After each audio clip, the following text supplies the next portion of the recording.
Hey guys, so today I'd like to talk about the recent MergerSmash between Watterson and Matherson, and what we can learn from it going forward, and what could potentially be applied to the live server to make it a little bit more enjoyable. In the background, you're going to see pretty much the last 10 or so minutes of the match, and just the absolute chaos that it was. Now, first of all, I'd like to give a big thank you to the MergerSmash staff who helped to make all of this happen. I can't say that I was particularly happy with them during the roller coaster of emotions at the end, but other than that, it was an amazing event that will be incredibly hard to top and one that I'll definitely never forget. Now, there's already been more than enough drama around the event, so I'm going to try to keep this next part as unbiased as possible, because I really have no desire to add to the drama as some people on Reddit have been loving to do. Things happened that I wasn't 100% happy with, but at the end of the day, the match is over, and dwelling on the past is pointless.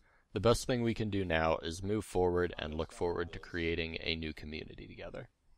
The first issue, and one that seems to be a recurring theme in MergerSmash, is the population imbalance.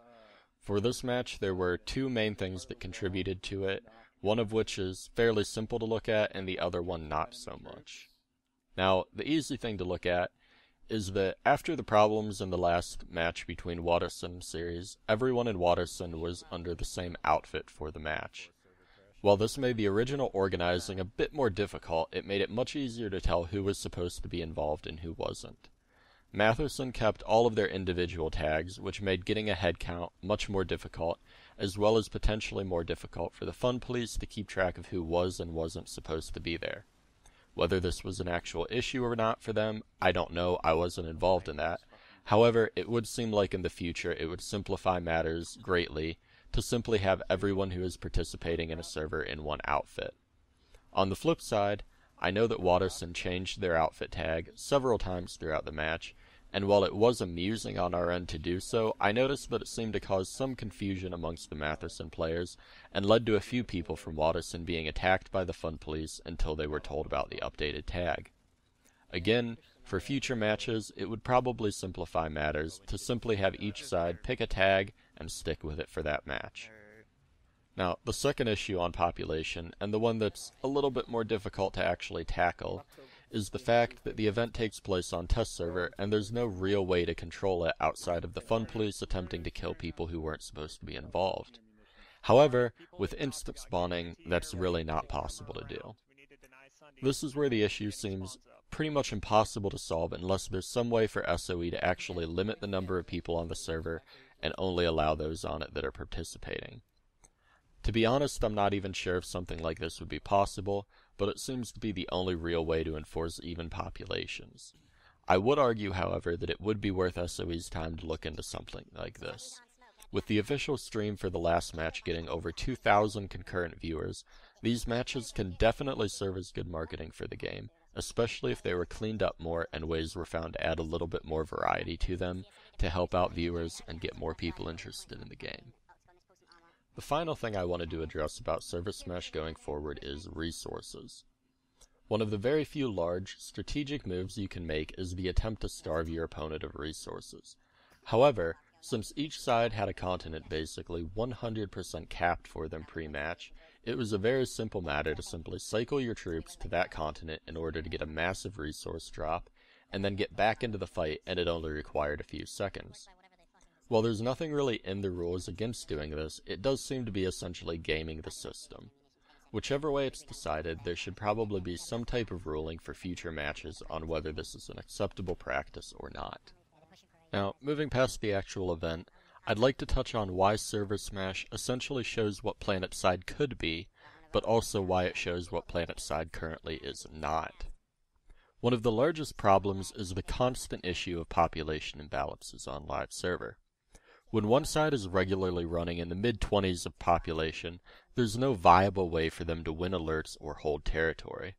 Much of Planetside is a numbers game, and until those numbers are relatively even the side with the most forces can simply outpop their opponents and win through sheer weight of numbers. Now, you could argue that life isn't fair, and war isn't fair, and sometimes one side just has more people than the other. My response to you would be that we're not playing life, we're not playing war.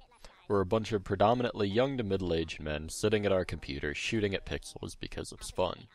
Games are meant to be fun, and having no chance of winning isn't fun. Games that aren't fun don't make money, and I think you all see where I'm going with this. The second issue is that nothing is really at stake during normal play. Let's just be honest for a minute. Alerts are meaningless. They give you a little bit of XP, but the average player earns far more during the alert than they earn for winning the alert. During normal play, losing a base or even an entire continent means even less. Players need an incentive to push out and fight tooth and nail to hold a base.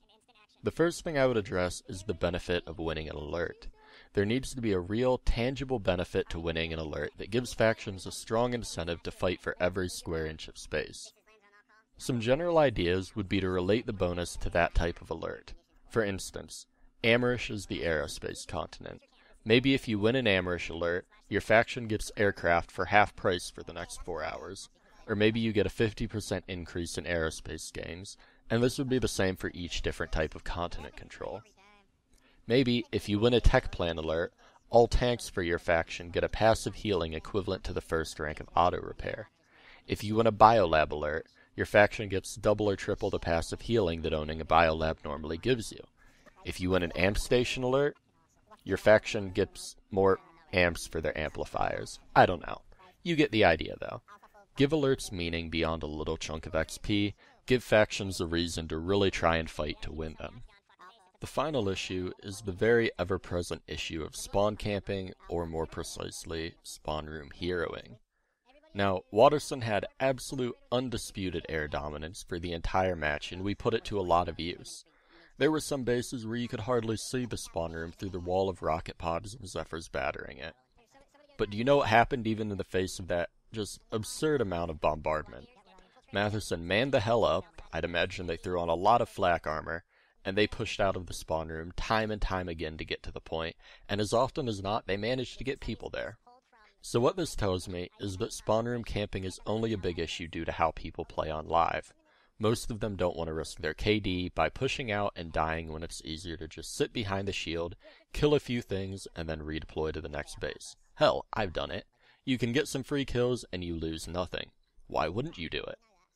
Now part of this ties into the population issue, and part of it ties into the nothing to lose by losing a base issue. But you'll still see times when you're only outnumbered by a few percent, yet you've got 20-30 people just sitting in the spawn room refusing to push out. Or they push out 1 or 2 at a time and get slaughtered, whereupon they complain about spawn camping.